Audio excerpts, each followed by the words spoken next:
Hello class 10th, welcome to Zenith Guru education. मैं हूं निकी पंडित and आज हम सॉल्व करने वाले हैं ज़ेनिथ गुरु नेक्स्ट स्टेप 3.0 का पहला क्वेश्चन पेपर। जैसा कि आप सभी को पता है कि ज़ेनिथ गुरु अपना एक टेस्ट सीरीज करवाता है जिसका नाम है Zenith Guru next step and already हमने इसके 2 सेशन कंप्लीट कर लिए and this is our 3rd session. Okay, जिसमें हम पहला पेपर डिस्कस करने जा रहे हैं। पेपर डिस्कशन करने से पहले कुछ मैं आपको बता दूं, क्योंकि देखो ऑलरेडी काफी सारे बच्चे हमसे जुड़े हुए हैं, बट जो बच्चे हमसे नहीं जुड़े और अब जुड़ना चाहते हैं उनके लिए इन्फॉर्मेशन है।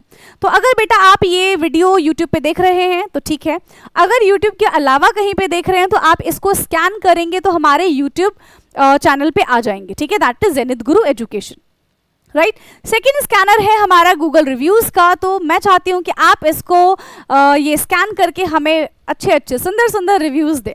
ठीक है, and the third thing is कि एक और स्कैनर है आप लोगों के लिए, एंड ये जो स्कैनर है ये हमारा व्हाट्सएप ग्रुप का स्कैनर है जिसमें ऑलरेडी काफ़ी सारे क्लास 10th के बच्चे जुड़े हुए हैं।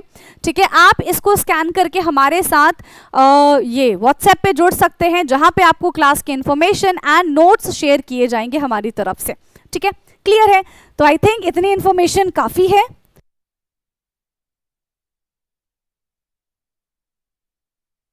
Now the paper code is ZG202627, 10th का साइंस है एंड ये हमारा पेपर नंबर 1 है, इसलिए ऐसा लिखा हुआ है, राइट। सब्जेक्ट साइंस है of course class 10th। Number of questions यहाँ पे हमें 20 मिलेंगे जो कि 20 मार्क्स का होगा and there is no negative marking. कोई नेगेटिव मार्किंग बेटा यहाँ पे नहीं है। पहली चीज, टाइम आपको पूरे 30 मिनट मिलेंगे एंड ऑलरेडी जिन बच्चों ने नेक्स्ट स्टेप में पार्टिसिपेट किया हुआ है उनको पता, हम पहले 1 वीक पहले ही इन्फॉर्म कर देते हैं कि क्या क्या सिलेबस आने वाला है। ठीक है, एंड गूगल मीट के थ्रू हम उनका टेस्ट कंडक्ट करवाते हैं। अगर आप भी नेक्स्ट स्टेप में पार्टिसिपेट करना चाहते हैं तो गिवन नंबर पे आप अपना नाम, अपनी क्लास, ठीक है, और ये बताएंगे कि yes you want to participate in Zenith Guru next step 3.0, तो वहां पे आपको सारी की सारी इन्फॉर्मेशन मिल जाएगी कि कैसे आप एनरोल कर सकते हैं। एंड जो बच्चे पूरे साल बहुत अच्छा परफॉर्म करेंगे उनके लिए काफी अच्छे अच्छे प्राइजेस भी हमारी तरफ से उनको दिए जाएंगे। ठीक है, चलिए।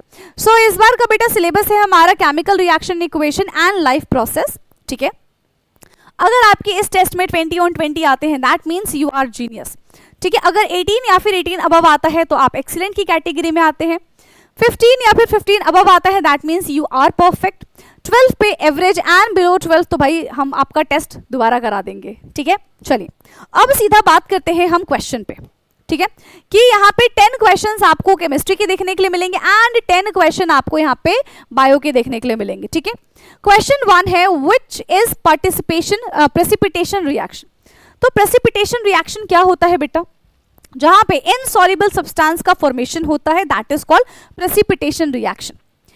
NaCl plus AgNO3, Zn plus HCl, CaO plus H2O and C plus O2। तो कहां पे हमको प्रेसिपिटेट देखने के लिए मिल रहा है? एनी आइडिया कहां पे यहाँ पे हमको प्रेसिपिटेट देखने के लिए मिल रहा है? तो जब AgCl रिएक्ट करता है, ठीक है, NaCl प्लस AgNO3 आपस में रिएक्ट करेंगे देन इट फॉर्म AgCl। तब जाके किसका फॉर्मेशन करेंगे बेटा? AgCl का फॉर्मेशन करेंगे जो कि PPT बनाता है। किस चीज का फॉर्मेशन करता है? PPT का फॉर्मेशन करता है। यहां से तो हमको क्लियर हो गया कि क्वेश्चन नंबर 1 का यहाँ पे ऑप्शन ए हमारा करेक्ट हो जाएगा। ठीक है, question number 1 option A is correct. Now second है व्हिच इज इलेक्ट्रोलिटिक डिकम्पोजिशन। इसमें से इलेक्ट्रोलिटिक डिकम्पोजिशन कौन सा है? इलेक्ट्रोलिटिक डिकम्पोजिशन का मतलब होता है break down in presence of electricity. क्या हो जाएगा? Break down in presence of electricity. So CaCO3 water electrolysis, AgCl sunlight and combination. तो वाटर इलेक्ट्रोलिसिस है ना, वाटर पे हम इलेक्ट्रोलिसिस करेंगे, इलेक्ट्रिसिटी डालेंगे, so it break into H2 plus O2।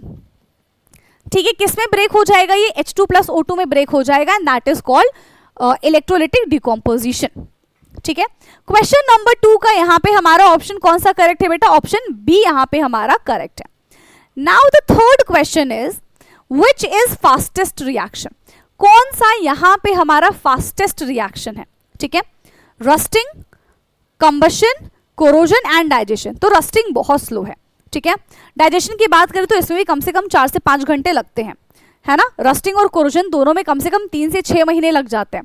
लेकिन हम कंबशन की बात करें भाई, हमें किसी चीज को बर्न करना है, है ना। अगर हमें किसी चीज को बर्न करना है, जलाना है, तो वो तो भाई तुरंत हो जाता है ना, कोई भी तुरंत जल जाता है, ठीक है। तो यहाँ पे बी इसका आंसर करेक्ट हो जाएगा। क्वेश्चन नंबर 3 का ऑप्शन बी हमारा करेक्ट है। ओके, नाउ क्वेश्चन 4 है, nitrogen gas is used in chips, ठीक है।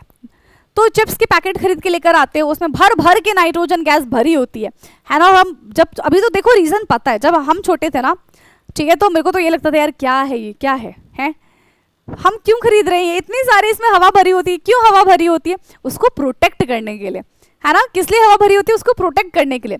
सो nitrogen gas is used in chips to cool, prevent oxidation, increase taste and dry. क्या होता है? ताकि उसको हम बचाया जा सके, उसको प्रोटेक्ट किया जा सकता है, उसको प्रिवेंट किया जा सके ऑक्सीडेशन से, ताकि वो सॉगी ना हो जाए, राइट। सो क्वेश्चन नंबर 4 का ऑप्शन बी यहाँ पे हमारा करेक्ट हो जाएगा, that is prevent oxidation. Next है, विच इज ऑक्सीडाइजिंग एजेंट। इनमें से ये रिएक्शन है हमारा Zn plus copper 2 positive give Zn2 positive plus copper, ठीक है। So this is the reaction. इसमें हमको बताना है कि विच इज ऑक्सीडाइजिंग एजेंट, कौन इसमें से हमारा ऑक्सीडाइजिंग एजेंट होगा, ठीक है। कौन इसमें से हमारा क्या हो जाएगा बेटा? ऑक्सीडाइजिंग एजेंट होगा। बता दो जल्दी जल्दी। तो जिंक बन रहा है Zn2 पॉजिटिव में और कॉपर बन रहा है कॉपर 2 पॉजिटिव में। कॉपर 2 पॉजिटिव कन्वर्ट हो रहा है कॉपर में, ठीक है। सो जिंक ने ऑक्सीजन का लॉस कर दिया, ठीक है, तो इसका ऑक्सीडेशन हो गया। कॉपर ने ऑक्सीजन को, ये copper not oxygen, electron, zinc ने इलेक्ट्रॉन का लॉस कर दिया, तो इसका ऑक्सीडेशन हो गया। कॉपर ने गेन कर लिया, तो भाई इसका रिडक्शन हो गया। अब क्या सिखाया था? जिसका रिडक्शन होता है, ठीक है, जिसका रिडक्शन होता है वही तो ऑक्सीडाइजिंग एजेंट होता है। इसका हो गया रिडक्शन, कॉपर का यहां पे हो गया है रिडक्शन। तो कॉपर मतलब कॉपर 2 पॉजिटिव का यहाँ पे रिडक्शन हो गया, तो ऑक्सीडाइजिंग एजेंट कौन हुआ? कॉपर 2 पॉजिटिव ही होगा ऑक्सीडाइजिंग एजेंट, है ना। कॉपर 2 पॉजिटिव ही यहाँ पे ऑक्सीडाइजिंग एजेंट हो जाएगा। Okay, now question number 6, oxidation involve. Oxidation का क्या मतलब है? Gain of hydrogen, loss of oxygen, gain of oxygen, gain of electron. Oxidation का क्या मतलब है? आ जाओ, ऑक्सीजन को बुला लो, है ना। ऑक्सीडेशन का मतलब होता है गेन ऑफ ऑक्सीजन। ऑक्सीडेशन का मतलब होता है बेटा गेन ऑफ ऑक्सीजन, ठीक है। लॉस ऑफ इलेक्ट्रॉन होता है, बट यहाँ पे तो गेन ऑफ इलेक्ट्रॉन है। अगर लॉस ऑफ इलेक्ट्रॉन होता तो भी वो हमारा ऑक्सीडेशन की कैटेगरी में ही आता, ठीक। चलिए, now the next question is question number 7। So question number 7 है, व्हाइट वॉशिंग इन्वॉल्व। तो व्हाइट वॉशिंग में क्या चीज इन्वॉल्व होती है? यहाँ पे CaO that is quick lime, CaOH का whole twice that is slaked lime, CaCO3 that is क्या हो जाएगा? मार्बल, है ना। और CaCl2 कैल्शियम क्लोराइड क्या होता है? सो देखो, स्लेक्ड लाइम, ये वॉशिंग सोडा में, not washing soda, white washing में किसका इस्तेमाल किया जाता है? जब क्विक लाइम वाटर के साथ रिएक्ट करता है तो CaOH का होल ट्वाइस बनता है, दैट इज स्लेक्ड लाइम, जो कि व्हाइट वॉशिंग में इस्तेमाल किया जाता है, ठीक है। रिएक्शन देखो, जब CaO वाटर के साथ रिएक्ट करेगा तो ये बनता है CaOH का होल ट्वाइस, जो कि व्हाइट वॉशिंग में इस्तेमाल किया जाता है, ठीक है। जो कि किस में इस्तेमाल किया जाता है बेटा? व्हाइट वॉशिंग में इस्तेमाल किया जाता है। सो क्वेश्चन नंबर 7 का, ठीक है, क्वेश्चन नंबर 7 का ऑप्शन बी हमारा यहाँ पे करेक्ट होगा, ठीक। Now electrolysis of water give the ratio of gases. जब हम यहाँ पे वाटर का इलेक्ट्रोलिसिस करेंगे तो यहाँ पे क्या रेशियो बनकर आएगा? देखो, H2O का हमने कर दिया इलेक्ट्रोलिसिस, क्या कर दिया बेटा हमने यहाँ पे? हमने H2O का कर दिया यहाँ पे इलेक्ट्रोलिसिस, तो ये कन्वर्ट हो जाएगा हमारा H2 प्लस O2 में, ठीक है। किस में कन्वर्ट हो जाएगा? H2 प्लस O2 में। रिएक्शन को बैलेंस करेंगे तो यहाँ पे 2 आएगा, यहाँ पे 2 आएगा, तो इसका रेशियो कितना बन गया? 2:1। ये 2 है और इसके आगे कुछ नहीं है, मतलब 1 है। जिसके आगे कुछ नहीं होता मतलब 1 होता है, ठीक है। सो इसका रेशियो कितना दिख रहा है बेटा हमको? इसका रेशियो दिख रहा है 2:1। कितना दिख रहा है? That is 2:1। सिंपल, ठीक है, सिंपल। सो क्वेश्चन नंबर 8 का ऑप्शन सी हमारा यहाँ पे करेक्ट हो जाएगा, दैट इज 2:1, ठीक। क्वेश्चन नंबर 9 पे आ जाओ, डीकॉम्पोजिशन रिएक्शन रिक्वायर्ड। अगर हमें किसी का डिकम्पोजिशन करना है तो किस चीज की रिक्वायरमेंट होगी? Catalyst, energy, water, pressure. So decomposition करने के लिए वी नीड एनर्जी, है ना, हमें एनर्जी चाहिए in the form of heat, in the form of light, in the form of electricity. ठीक है, हमको एनर्जी चाहिए in the form of heat, in the form of light and in the form of electricity. ठीक है, in the form of electricity. Question number 9 का option B हमारा यहाँ पे सही हो जाएगा। ठीक, now question number 10 is why should magnesium ribbon be cleaned? Magnesium ribbon को हम क्लीन क्यों करते हैं बर्निंग से पहले? What is the reason? क्या रीजन है बताना? बिकॉज रिमूव ऑक्साइड लेयर, उसके ऊपर जो ऑक्सीजन की लेयर आ जाती है उसको रिमूव करने के लिए, मास उसका बढ़ाने के लिए, ऑक्सीजन ऐड करने के लिए, या फिर इम्प्योरिटीज रिमूव करने के लिए। किस लिए किया जाता है? मैग्नीशियम एनवायरनमेंट में पड़े पड़े अपने ऊपर एक लेयर बना लेता है जिसको हम कहते हैं ऑक्साइड की लेयर। तो जो ऑक्साइड की लेयर है ना वो रिएक्शन को ब्लॉक कर देती है। ठीक है, तो उसी ऑक्साइड की लेयर को हटाने के लिए सैंड पेपर की हेल्प से उसको अच्छे से क्लीन किया जाता है। So to remove the oxide layer. Question number 10 का ऑप्शन कौन सा करेक्ट हो जाएगा बेटा? यस, क्वेश्चन नंबर 10 का ऑप्शन कौन सा करेक्ट हो जाएगा? So option A is correct. ठीक है, कौन सा ऑप्शन करेक्ट हो जाएगा? Option A is correct. ठीक है, तो यहां पे हमने सारे के सारे किसके क्वेश्चन कंप्लीट कर लिए? केमिस्ट्री के क्वेश्चन कर लिए। अब हम आ जाते हैं अपने ये बायो के क्वेश्चन पे, नॉट फिजिक्स। ठीक है, चलो। सो क्वेश्चन नंबर 11 है, okay, which component of saliva being digestion of starch? ठीक है, which component of saliva begin digestion of starch? तो कौन सी कॉम्पोनेंट को यहाँ पे डाइजेस्ट करता है? हाँ, पेप्सिन, ट्रिप्सिन, अमाइलेज या फिर लाइपेज। क्या हो जाएगा? यस, तो स्टार्च ब्रेक होता है तो क्या हो जाता है? स्टार्च ब्रेक किसमें होता है? शुगर में। एंड कौन करता है? It's amylase. कौन कर देगा इसको? अमाइलेज कर देगा। Which enzymes work in acidic medium? Enzymes क्या होता है बेटा? Enzyme is a biocatalyst. ठीक है, कौन सा एंजाइम्स यहाँ पे एसिडिक मीडियम में काम करता है? कौन सा एंजाइम यहाँ पे एसिडिक मीडियम में काम करता है? Amylase, lipase, pepsin and trypsin. कौन सा करेगा? जो हमारे स्टमक में प्रेजेंट होगा, दैट इज पेप्सिन। तो पेप्सिन क्या कहाँ पे काम करता है? Work in stomach, like acidic HCl environment वहां पे प्रेजेंट होता है। ठीक है, सो क्वेश्चन नंबर 12 का ऑप्शन सी हमारा यहाँ पे करेक्ट है। ठीक है, नेक्स्ट है, विच ऑर्गेनिज्म शोज होलोजोइक न्यूट्रिशन? कौन सा ऑर्गेनिजम्स यहाँ पे होलोजोइक न्यूट्रिशन शो कर रहा है? होलोजोइक का मतलब, होलोजोइक का मतलब ऐसे ऑर्गेनिजम्स जिनके पेट के अंदर खाना डाइजेस्ट होता है, जिनके बॉडी के अंदर खाना डाइजेस्ट होता है, उनको हम होलोजोइक कहते हैं। जैसे वी आर होलोजोइक, है ना, हम कैसे हैं बेटा? हम होलोजोइक की कैटेगरी में आते हैं। ठीक, so which organism shows holozoic nutrition? Amoeba, mushroom, bacteria and algae, that is amoeba. ठीक है, अमीबा क्या करता है भाई? अमीबा के पूरे 5 के 5 प्रोसेस होते हैं। इनडाइजेशन, ठीक है, सबसे पहले उसने खाना इनटेक किया, ठीक है, फिर उसका डाइजेशन शुरू हो जाता है, फिर वो क्या करता है? एब्जॉर्प्शन करता है, फिर एसिमिलेशन करता है एंड देन इजेशन कर देता है। ठीक है, ऐसा ही सेम हमारी बॉडी में भी होता है। ठीक है, and product of protein digestion. ठीक है, प्रोटीन को जब हम डाइजेस्ट करते हैं, सी प्रोटीन इज अ, क्या बोल सकते हैं हम इसको? ठीक है, प्रोटीन इज अ पॉलीमर, है ना, जो बहुत सारे किससे मिलके बना है? अल्फा अमीनो एसिड से मिलके बना है। ठीक है, प्रोटीन किससे मिलके बना है बेटा? बहुत सारे अल्फा अमीनो एसिड से मिलके बना है। तो जब हम उसको ब्रेक डाउन करेंगे तो हमको क्या मिलेगा? अमीनो एसिड ही तो मिलेगा, है ना। तो fatty acids, amino acid, glucose and starch, तो यहां से हमको अमीनो एसिड ही मिलेगा, नो डाउट। ठीक है, अमीनो एसिड से मिलके ही प्रोटीन बनता है।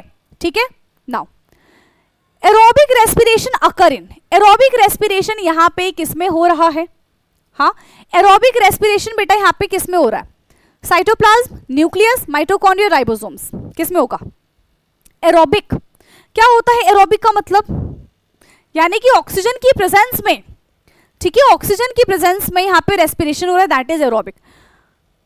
अगर ऑक्सीजन की एब्सेंस में यहाँ पे होता, दैट इज कॉल्ड एनारोबिक। ठीक है, तो देखो mitochondria is the power house of the cell, आप क्लास 9 से पढ़ते हुए आ रहे हैं। ठीक है, ये एनर्जी को प्रोड्यूस करता है in the form of ATP. जब भी हमें कोई काम करना होता है तो क्या करता है? वहां से एटीपी भेज देता है, लो भाई काम कर लो, काम कर लो, काम कर लो, है ना। तो यहाँ पे क्या होता है, एरोबिक रेस्पिरेशन अकर इन, कहाँ पे किया जाता है बेटा, माइटोकॉन्ड्रिया में किया जाता है। एरोबिक रेस्पिरेशन कहाँ पे किया जाएगा, माइटोकॉन्ड्रिया में किया जाएगा एरोबिक रेस्पिरेशन, ठीक। Glucose break down begin in, भाई ग्लूकोज कहाँ पे ब्रेक डाउन होता है, न्यूक्लियस में, साइटोप्लाज्म में, माइटोकॉन्ड्रिया में, राइबोसोम्स में। हाँ, nucleus break down begin in, नहीं not nucleus, glucose break down begin in. Glucose कहाँ पे ब्रेक डाउन होता है, तो ग्लूकोज का ब्रेक डाउन होता है साइटोप्लाज्म के अंदर। ग्लूकोज का ब्रेक डाउन किसमें होता है बेटा, साइटोप्लाज्म के अंदर प्रेजेंट होता है। Cytoplasm is a jelly like substance which is present inside the cell, ठीक है, right. Now 17th question is which produce maximum ATP, कौन यहाँ पे मैक्सिमम एनर्जी प्रोड्यूस करेगा, anaerobic respiration, aerobic respiration, fermentation या फिर ग्लाइकोलिसिस। क्या होता है देखो, अगर हम यहाँ पे एरोबिक रेस्पिरेशन के बारे में बात करें तो एरोबिक रेस्पिरेशन में लगभग से लगभग 36 से 38 एटीपी होता है, और अगर हम एनारोबिक के बारे में बात करें तो that is less than this, ठीक है, that is less than this, ठीक है। तो कहां पे ज्यादा एटीपी प्रोड्यूस होगा, दैट इज एरोबिक रेस्पिरेशन। कहां पे होगा बेटा, दैट इज एरोबिक रेस्पिरेशन, ठीक है। आ जाओ नेक्स्ट क्वेश्चन पे आते हैं, question number 18th। Now question number 18th है, if bile secretion is blocked, चलो ठीक है, which process is most affected, अगर बाइल सिक्रीशन यहां से ब्लॉक हो जाता है तो कौन सा, ठीक है, कौन सा यहाँ पे प्रोसेस जो है वो सबसे ज्यादा इफेक्ट होगा। तो बाइल जूस क्या करता है, ये फैट को डाइजेस्ट करने में हेल्प करता है ना, help in digestion, basically fat को डाइजेस्ट करने में हेल्प करता है। अच्छा ठीक है, लिखाइए। So protein digestion, carbohydrate digestion, fat digestion and vitamin absorption. तो ऑफ कोर्स फैट को डाइजेस्ट करने में क्या होता है, दिक्कत हो जाती है ना, फैट को डाइजेस्ट करने में दिक्कत हो जाती है। Now the question number 19 is Which statement correctly explain the role of alveoli? Alveoli पता है ना, गुच्छा लाइक स्ट्रक्चर जो रेस्पिरेशन में आपने पढ़ा होगा, है ना। तो यहाँ पे alveoli का काम क्या होता है, thick wall help in protection, low surface area reduce gas exchange, thin wall and large surface area add diffusion, filled with blood cells for transportation। क्या होता है यहाँ पे, yes, देखो alveoli से ना ऑक्सीजन ट्रांसफर किया जाता है ब्लड स्ट्रीम में, और कार्बन डाइऑक्साइड वहां से वो ले लेते पूरी बॉडी से, ठीक है। तो यहाँ पे क्या होता है कि थिन वॉल इनके पास प्रेजेंट होते हैं, लार्ज सरफेस एरिया प्रेजेंट होता है ताकि क्या कर सके, डिफ्यूजन कर सके, ठीक है। It's 8 diffusion, okay. Now so for question number 19 which option is correct, भाई ऑप्शन सी हमारा यहाँ पे करेक्ट हो जाएगा। Now finally the last question, a person suffer from deficiency of digestive enzymes from pancreas which will affect the most, ठीक है। a person suffer from deficiency of digestive enzymes, ठीक है। तो किससे सफर कर रहा है, वो डाइजेस्टिव एंजाइम से सफर कर रहा है, ठीक। अब which will be affected the most, only protein digestion, only fat digestion, only carbohydrate digestion, digestion of all the major nutrients। so देखो यहाँ पे क्या हो जाएगा, पेंक्रियाज प्रोड्यूस एंजाइम्स किस किस के लिए, कार्बोहाइड्रेट, फैट एंड प्रोटीन, है ना। तो हर टाइप के न्यूट्रिएंट्स को डाइजेस्ट करना इट्स डिफिकल्ट, तो digestion of all major nutrients इसका आंसर हो जाएगा। क्या हो जाएगा, digestion of all major nutrients इसका आंसर हो जाएगा, ठीक। क्वेश्चन नंबर 20 का ऑप्शन डी यहाँ पे करेक्ट है। सो इसी के साथ हमने सारे के सारे 20 के 20 क्वेश्चंस यहाँ पे कर लिए कंप्लीट। अब आपका काम क्या है, अपना नाम बताएंगे कमेंट में और आपके कितने मार्क्स आए हैं आउट ऑफ 20, ठीक है। ये क्या बन गया, आउट ऑफ 20 आपके कितने मार्क्स आए ये आपको बताना है ताकि हमें पता चले, ठीक है। जब नेक्स्ट टेस्ट होगा तो आप कितना ज़्यादा स्कोर कर पा रहे हैं, किस तरीके से आप आगे बढ़ रहे हैं कि पीछे जा रहे हैं, ये हम कैलकुलेट करेंगे, ओके। सो आज के लिए इतना काफ़ी है, बाकी का डिस्कशन हम करेंगे अपने नेक्स्ट क्लास में। तब तक के लिए पढ़ते रहिए and thank you so much, ठीक है। और ऑलरेडी मैंने यहाँ पे केमिस्ट्री में तो देखो 2 चैप्टर खत्म करा दिए, मेक श्योर कि आपने दोनों चैप्टर के नोट्स बना लिए होंगे एंड चैप्टर को, लेक्चर को अच्छे से देखा होगा, ठीक है। बहुत जल्दी हम अपना 3rd चैप्टर भी शुरू कर देंगे, ठीक है। Okay, so thank you so much and bye bye, take care.